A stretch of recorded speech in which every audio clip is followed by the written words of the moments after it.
Capital TV Bihar देख रहे हैं। मैं हूं आपके साथ Samiksha Tiwari. Laser lights, UV lights और तेज म्यूजिक के बीच होने वाली रेव पार्टियां अब सिर्फ फिल्मों तक सीमित नहीं रही है। दिल्ली, मुंबई जैसे बड़े शहरों में ये पार्टियां तेजी से बढ़ रही हैं। इन पार्टियों में सिर्फ आम लोग ही नहीं बल्कि हाई प्रोफाइल लोग और कुछ फिल्मी चेहरे भी शामिल होते हैं। खासकर अमीर घर के लड़के लड़कियां इनका हिस्सा बन रहे हैं। इन रेव पार्टियों में एक नशे के लिए खास तरह का गांजा इस्तेमाल हो रहा है। इसे थाईलैंड का हाइड्रोफोनिक वीड कहा जाता है। पिछले 3 सालों में इसकी मांग बहुत तेजी से बढ़ी है। बताया जा रहा है कि इंटरनेशनल तस्कर गैंग इस गांजे को थाईलैंड से भारत ला रहे हैं। हैरानी की बात यह है कि ये खेप बिहार के रास्ते गोवा, पुणे और बेंगलुरु जैसे शहरों तक पहुंचाई जा रही है। आज के स्पेशल स्टोरी में हम आपको बताएंगे तस्कर बिहार के रास्ते ये गांजा कैसे ले जा रहे हैं, थाईलैंड के गांजे की इतनी ज्यादा डिमांड आखिर क्यों है और पकड़े जाने से बचने के लिए ये तस्कर कौन कौन से तरीके अपना रहे हैं। बने रहिए हमारे साथ वीडियो के अंत तक। रेव पार्टी का काला सच, हाई प्रोफाइल नशे का खेल। लेजर लाइट्स, यूवी लाइट्स और तेज म्यूजिक के बीच होने वाली रेव पार्टियां अब सिर्फ फिल्मों तक सीमित तो बिल्कुल भी नहीं है। दिल्ली, मुंबई, गोवा, बेंगलुरु जैसे बड़े शहरों में ये पार्टियां अब अलग ही एक कल्चर बन चुकी है, एक ट्रेंड बन चुका है। बाहर से देखने पर ये सिर्फ म्यूजिक, डांस और मस्ती लगती है, लेकिन इन चमकती रोशनी के पीछे एक ऐसा अंधेरा है जो धीरे धीरे अब सामने आने लगा है।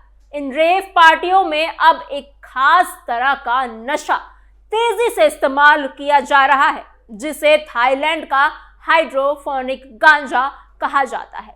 ये कोई साधारण गांजा नहीं होता, बल्कि इसे खास तरीके से उगाया जाता है, जिससे इसकी क्वालिटी और असर दोनों ही ज्यादा होती है। यही वजह है कि पिछले 3 साल में इसकी डिमांड तेजी से बढ़ रही है। खासकर अमीर घरों के लड़के लड़कियों और हाई प्रोफाइल लोगों के बीच ये एक तरह का स्टेटस सिंबल बन चुका है। जी हाँ, सही सुन रहे हैं आप, स्टेटस सिंबल। लेकिन सवाल ये है कि इतना महंगा और खास गांजा भारत तक पहुंचता कैसे है? इसका जवाब आपको एक ऐसे रास्ते में मिलेगा जिसके बारे में आमतौर पर कोई सोचता भी नहीं। बिहार। जी हाँ, वही बिहार जो आमतौर पर खबरों में राजनीति या अपराध के लिए आता है, अब इंटरनेशनल ड्रग्स तस्करी के एक बड़े रास्ते के रूप में भी सामने आ रहा है। तस्करों का तरीका बहुत ही सोच समझकर बनाया गया है। आमतौर पर लोग सोचते हैं कि इंटरनेशनल तस्करी बड़े शहरों के एयरपोर्ट से होती होगी, लेकिन असल में अब ऐसा नहीं है। दिल्ली और मुंबई जैसे बड़े इंटरनेशनल एयरपोर्ट पर सख्त जांच होती है, हर बैग स्कैन होता है, हर पैसेंजर पर नजर रहती है और जरा सा भी शक होने पर तुरंत कार्रवाई होती है। यही वजह है कि तस्करों ने अब अपना तरीका बदल दिया है। अब वो छोटे शहरों के इंटरनेशनल एयरपोर्ट को निशाना बना रहे हैं, जहां जांच उतनी सख्त नहीं होती। इसी कड़ी में सबसे बड़ा नाम सामने आया है गया का। गया एयरपोर्ट अब तस्करों के लिए एक आसान एंट्री पॉइंट बनता जा रहा है। यहाँ से थाईलैंड से आने वाली फ्लाइट्स के जरिए बड़ी मात्रा में हाइड्रोपोनिक गांजा लाया जाता है। लेकिन ये काम उतना आसान नहीं होता जितना सुनने में लग रहा है। इसके पीछे एक पूरा नेटवर्क काम करता है जो हर छोटी बड़ी बात का ध्यान रखता है। तस्कर कभी भी एक व्यक्ति के जरिए बड़ी मात्रा में गांजा नहीं लाते। वो अलग अलग लोगों को चुनते हैं जिनकी ट्रैवल हिस्ट्री बहुत कम होती है, यानी ऐसे लोग जो पहले कभी ज्यादा विदेश नहीं गए हों। इससे जांच एजेंसियों को उन पर कम शक होता है। इन लोगों को पैसे का लालच दिया जाता है और उन्हें 4 से 5 किलो के छोटे छोटे पैकेट्स देकर भेजा जाता है। ये सभी लोग एक ही फ्लाइट में हो सकते हैं, लेकिन अलग अलग टिकट पर सफर करते हैं ताकि कोई कनेक्शन ना दिखे। देखने में ये सभी आम यात्री लगते हैं, लेकिन असल में ये एक ही गैंग का हिस्सा होते हैं।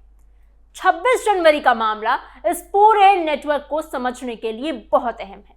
उस दिन एयर एशिया की एक फ्लाइट जब गया एयरपोर्ट पर उतरी तो पहले से मिली पुख्ता जानकारी के आधार पर कस्टम्स और DRI की टीम अलर्ट थी। फ्लाइट से उतरने वाले 5 लोगों को रोका गया। ये सभी अलग अलग लग रहे थे, लेकिन जब जांच की गई तो हर एक के पास करीब 5 किलो थाई गांजा मिला। कुल मिलाकर 25 किलो गांजा उस दिन बरामद हुआ। सबसे हैरान करने वाली बात यह थी कि इस गांजे को छुपाने का तरीका बेहद चालाकी भरा था। इसे छोटे छोटे पैकेट्स में बांटकर खिलौनों के अंदर रखा गया था ताकि स्कैनिंग के दौरान किसी को भी शक ना हो। जब इनसे पूछताछ की गई तो पता चला कि ये सभी एक ही गैंग के सदस्य हैं और इनके पीछे एक बड़ा इंटरनेशनल नेटवर्क काम कर रहा है। इस घटना के कुछ समय बाद 4 मार्च 2026 को एक और मामला सामने आया।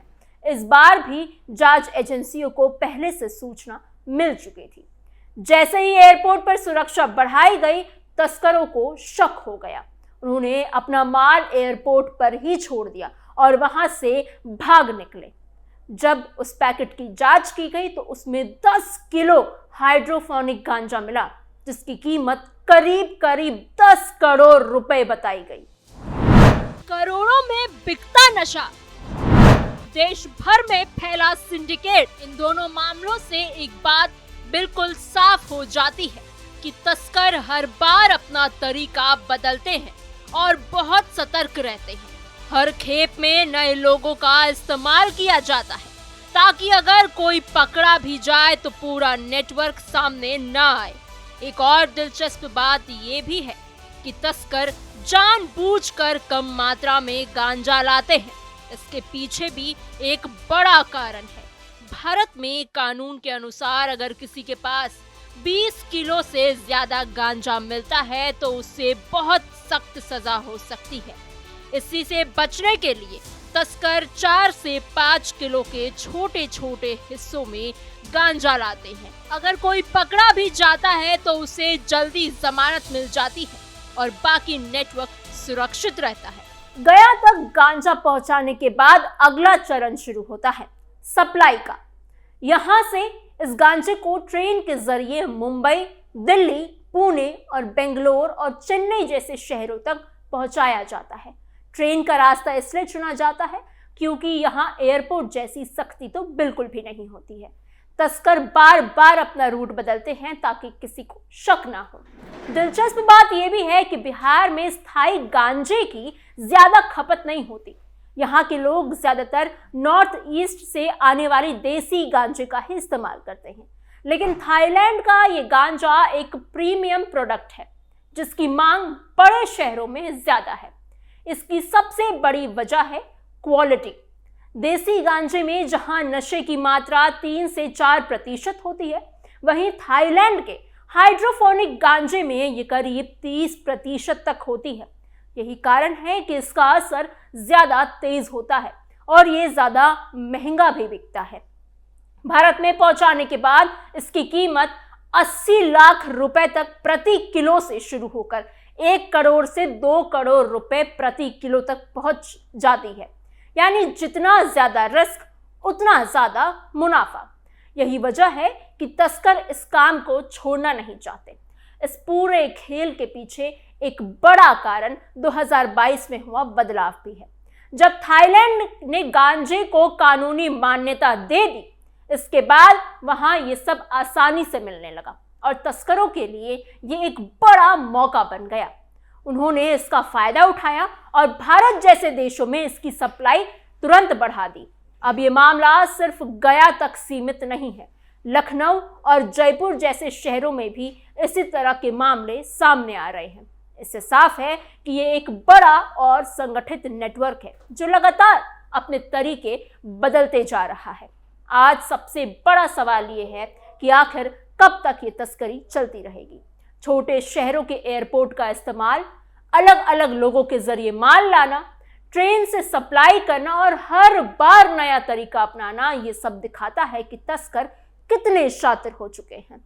लेकिन इस कहानी का दूसरा पहलू उतना ही जरूरी है, और वो है डिमांड। जब तक बड़े शहरों में इस तरह के महंगे नशे की मांग बनी रहेगी, तब तक तस्कर नए नए रास्ते खोजते रहेंगे। आज के समय में नशा सिर्फ एक लत नहीं रह गया है, बल्कि कई जगहों पर ये एक फैशन और स्टेटस सिंबल बन चुका है। लोग इसे दिखावे के तौर पर इस्तेमाल कर रहे हैं, बिना ये सोचे कि इसके पीछे कितना बड़ा अपराध छिपा है। अब सवाल ये है कि क्या सिर्फ पुलिस और जांच एजेंसियों की कार्यवाही से इस समस्या का हल निकल पाएगा, या फिर हमें समाज के उस हिस्सों को भी समझना होगा जो पूरे खेल को बढ़ावा दे रहा है। क्योंकि सच्चाई यही है, जब तक मांग रहेगी तब तक सप्लाई भी होती रहेगी, और जब तक सप्लाई होती रहेगी तब तक ये खतरनाक खेल यूं ही चलता रहेगा। यही इस पूरी कहानी का सबसे बड़ा और सबसे कड़वा सच है। आपको हमारी ये खबर कैसी लगी हमें कमेंट बॉक्स में जरूर बताइएगा। ऐसे ही और खबरों के लिए, जानकारियों के लिए बने रहिए कैपिटल टीवी बिहार के साथ।